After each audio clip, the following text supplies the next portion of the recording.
So basically, yung derivative na ito guys, magiging fraction lang siya, like magiging 1 over x.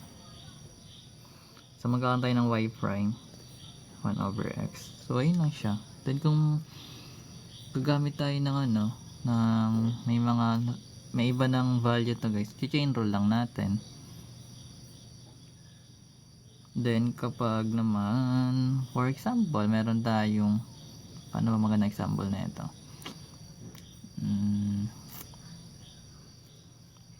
Then kapag, let's say meron tayong y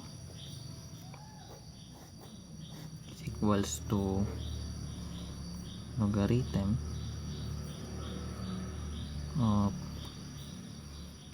x to the base b. So bali yung magiging derivative na ito guys is magiging 1 over x ln b. Kasi daw guys, itong logarithm of x to the base b, pwede mo tong gawing ln x over ln b, wherein yung ln x natin, di ba 1 over x siya. So ibig sabihin, pag ginawa mo to, lagay natin dito na 1 over x derivative, di ba?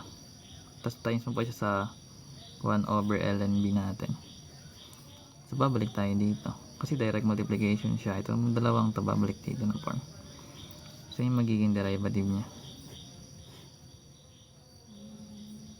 Then kapag naman chain rule, like meron tayong y equals to logarithm of, yan daw yung form. So same process, bali yung magiging y prime na ito is something like magkakaroon tayo ng 1 over ux ufx ln b times yung derivative ng ito natin. Parang ganito na lang ilagay natin. Dito ba yung prime? Yan. Pero katulad ng ginagawa natin sa derived chain rule. Anyways, may gets niya pag may example na. Pag ganito kasi medyo hirap din ako ipaliwanag yung mga ganito eh. Sa example ko siya maiintindihan. So gawa tayo example. So number 1. So let's say meron tayong f of x which is equals to ln 5x squared plus 3. So bali chain rule lang din siya guys. So magkakaroon tayo ng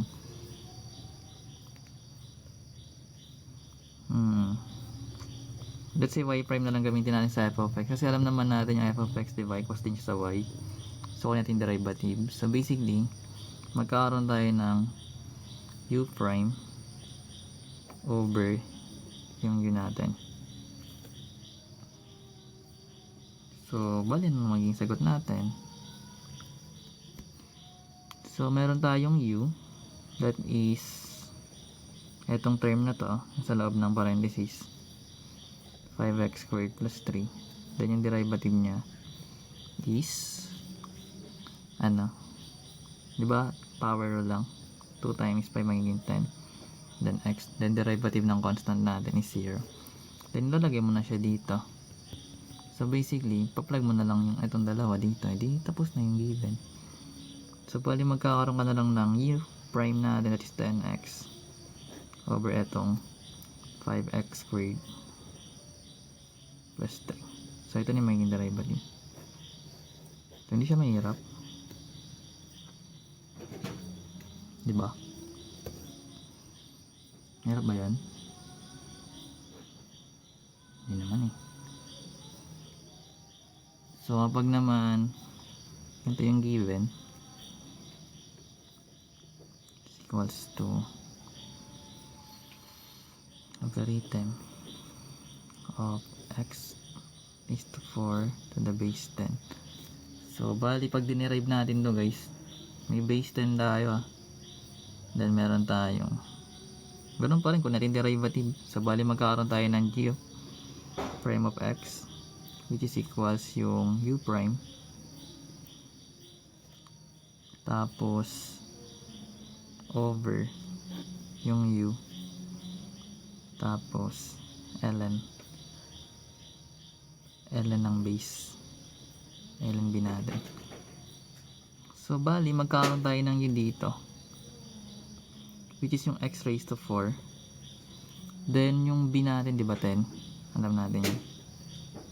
Then yung derivative ng u natin, that is 4x cube.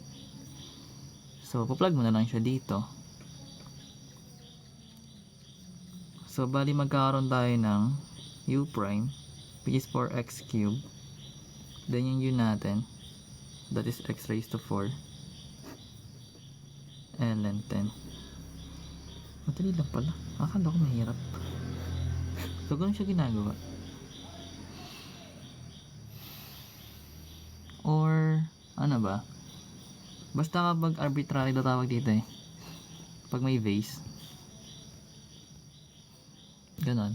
Hindi ko na-explain ng maayos yun.